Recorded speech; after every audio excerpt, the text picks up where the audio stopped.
Welcome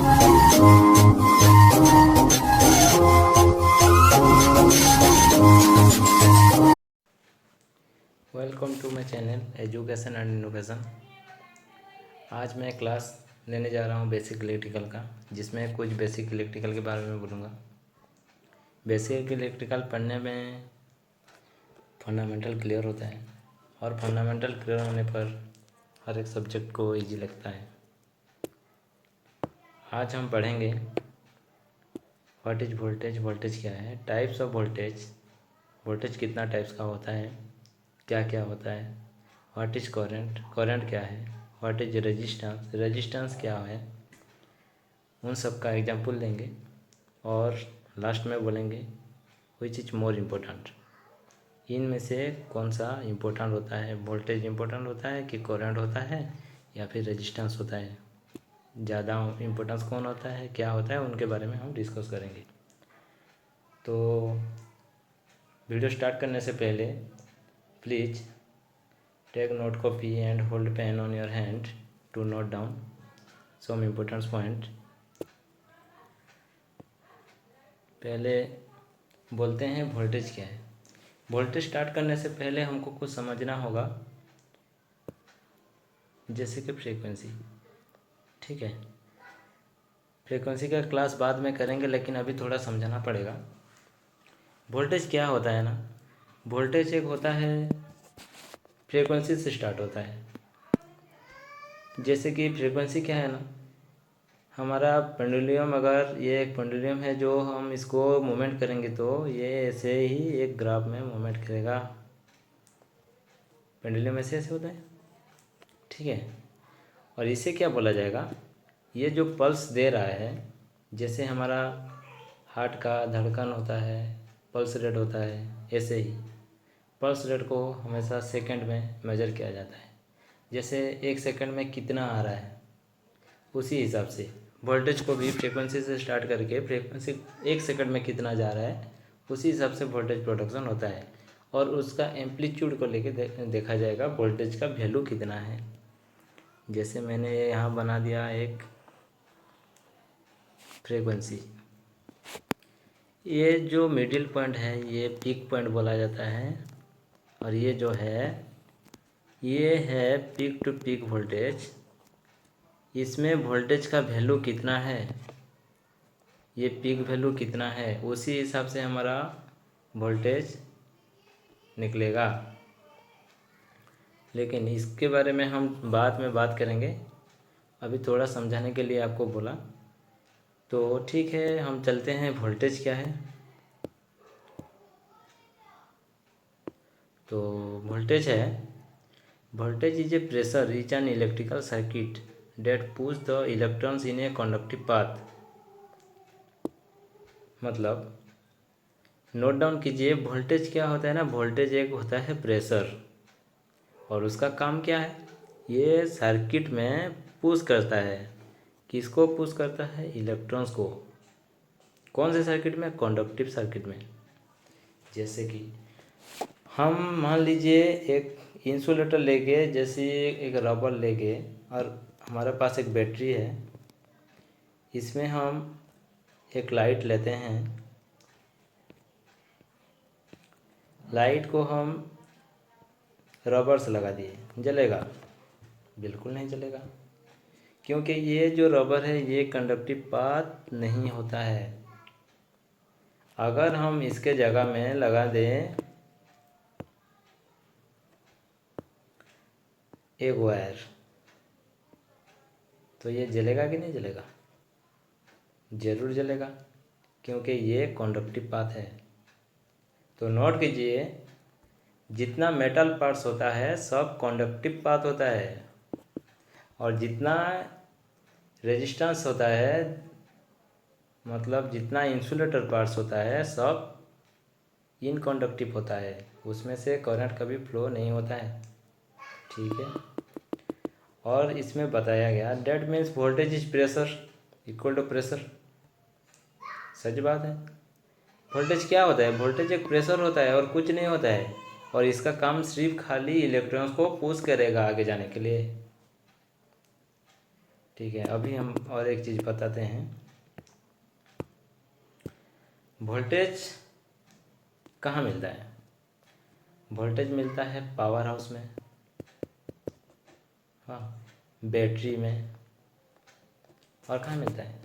generator में, alternator में, इन सब जगह में मिलता है। और भी बहुत चीज़ होता है जो वोल्टेज मिलता है, इस सब में वोल्टेज मिलता है। इसका मतलब यहाँ पर क्या होता है ना, ये है इलेक्ट्रॉन्स का भंडार, मतलब ये बोला जाएगा सोर्स ऑफ इलेक्ट्रॉन्स।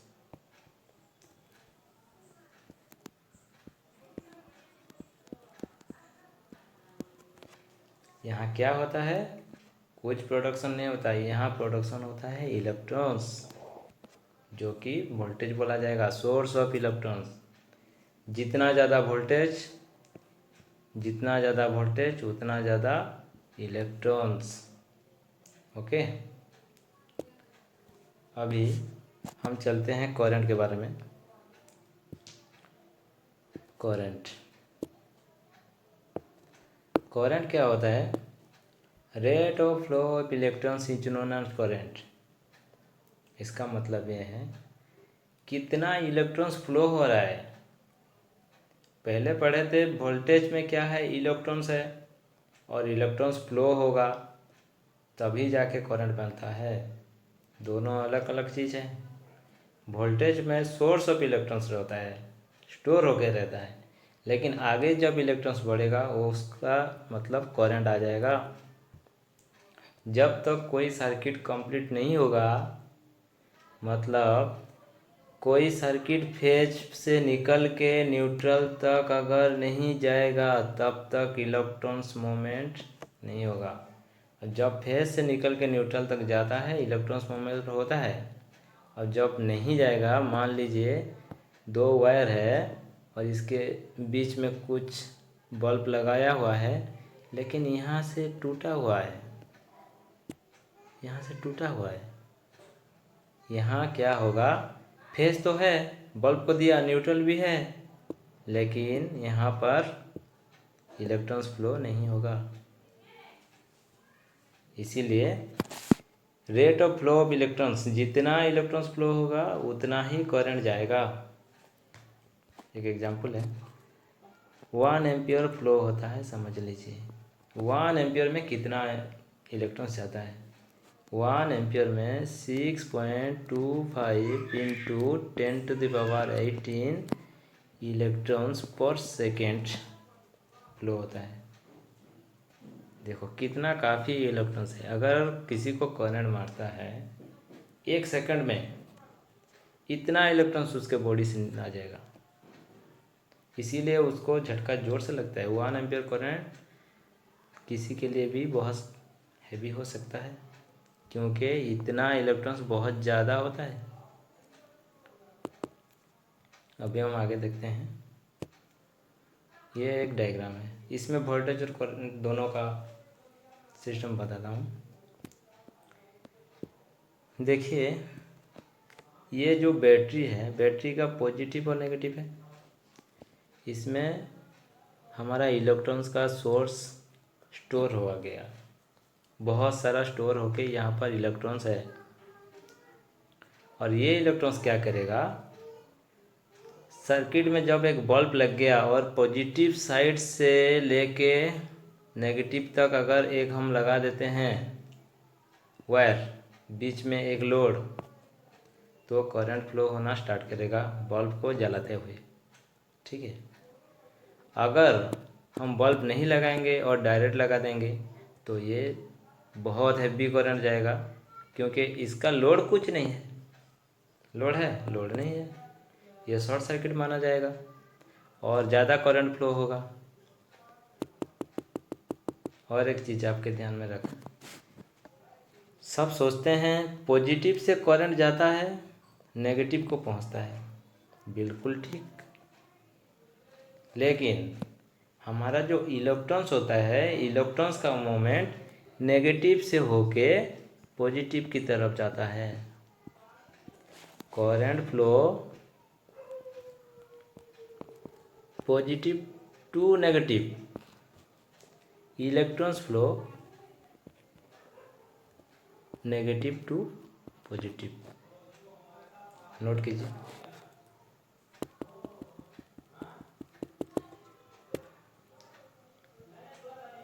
अब हम आपको बताएंगे वोल्टेज क्या क्या होता है।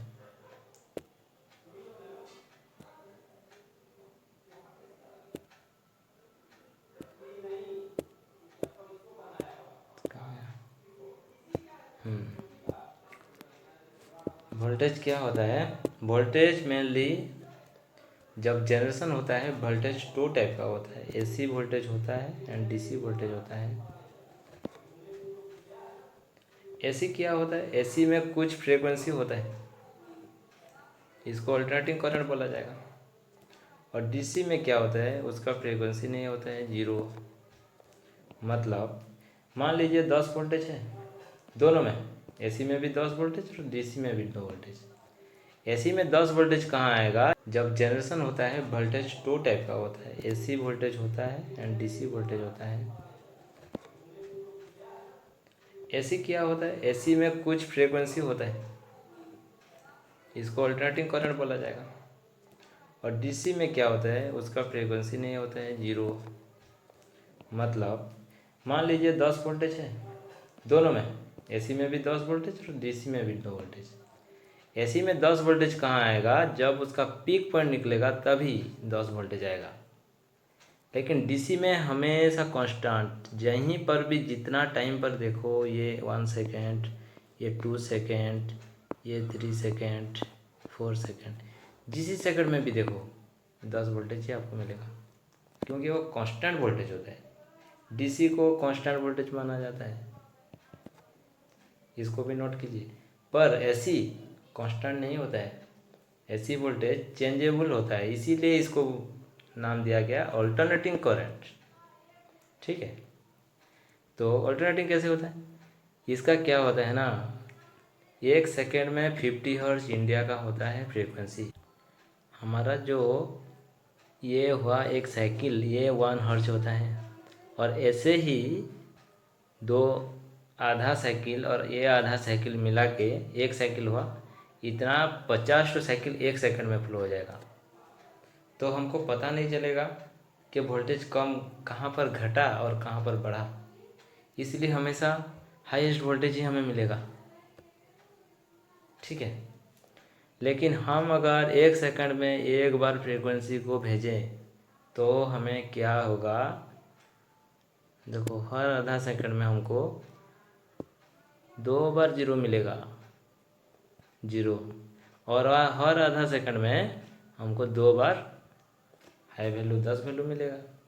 तो हमें ऐसा लगेगा हमारा वोल्टेज 0 से वो 10 जा रहा है और 10 से फिर 0 आ रहा है। अल्टरनेटिव करंट हुआ कि नहीं? वैसे ही फिर हम आ रहे हैं रेजिस्टेंस क्या है, देखते हैं। तो रेजिस्टेंस क्या है दोस्तों?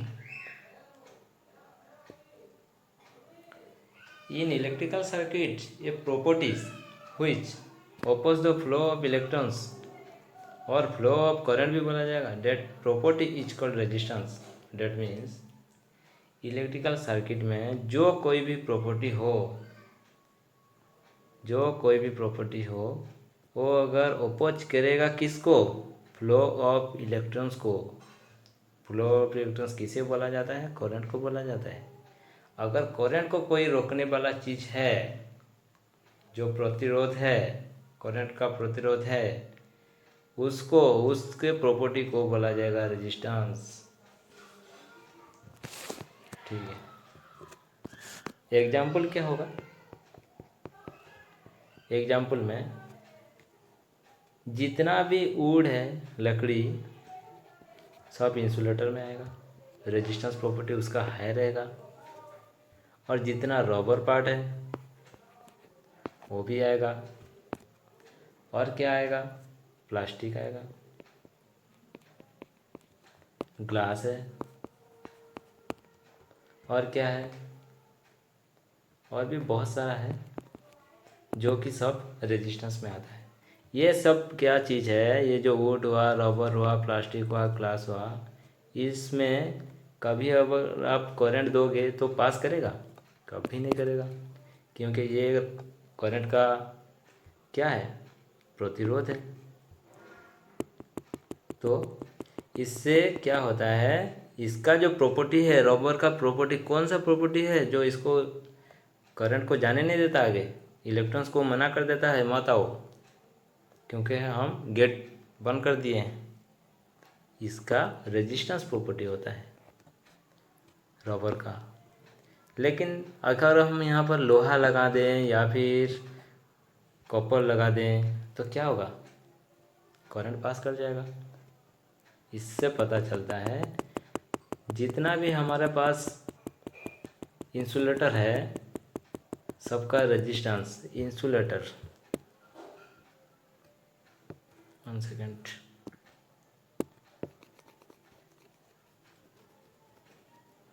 जितना भी हमारे पास इंसुलेटर है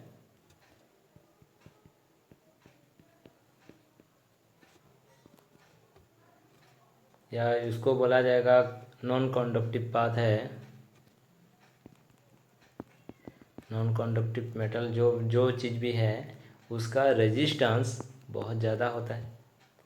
और जितना कंडक्टर पार्ट है और मेटालिक है उसका रेजिस्टेंस उतना कम होगा,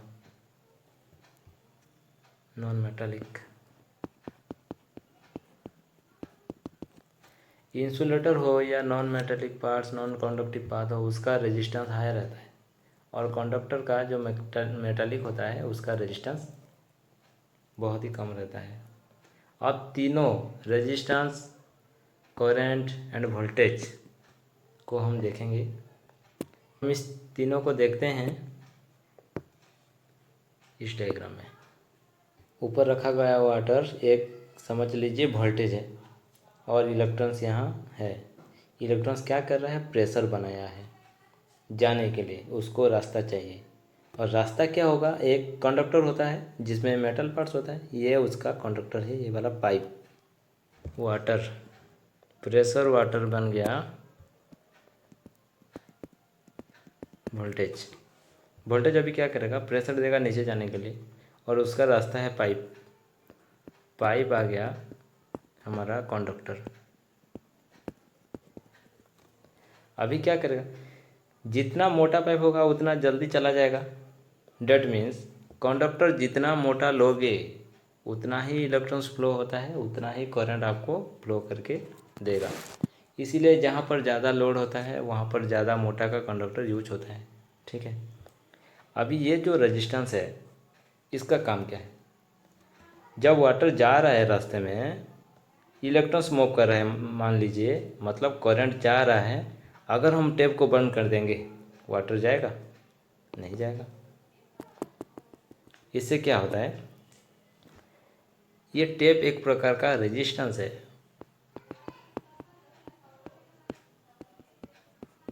टैप एक प्रकार का रेजिस्टेंस है जो कि प्रतिरोधक बन रहा है वाटर का। ऐसे ही रेजिस्टेंस प्रतिरोधक बनता है इलेक्ट्रॉन्स का। तो ये बेस्ट एग्जांपल है, इससे समझ लो इलेक्ट्रॉन्स जब मूव करता है, पाइप जितना मोटा होगा उतना ज़्यादा करंट जाएगा। मतलब कि जितना ऊपर प्रेशर बनेगा, ये वाला जितना ऊपर ले जाओगे उतना प्रेशर बनेगा। उसी हिसाब से जितना ज़्यादा वोल्टेज लाओगे उतना ज़्यादा इलेक्ट्रॉन स्टोर हो गया आपका। और उसको छोड़ने के लिए अगर आप जितना मोटा कंडक्टर लाओगे उतना ज़्यादा करंट आपको देगा। लेकिन अगर आपका रेजिस्टेंस है तो ये रास्ता बंद हो गया, उतना ही आगे कम जाएगा।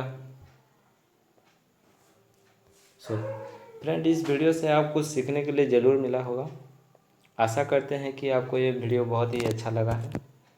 हम नेक्स्ट वीडियो लेके आएंगे वोल्टेज के बारे में फिर से, और एक क्लास करंट के बारे में, और एक क्लास सेपरेटली करते जाएंगे। बहुत कुछ सीखने के लिए आपको मिलेगा। प्लीज़ हमारे चैनल में बनी रहिए। Thank you.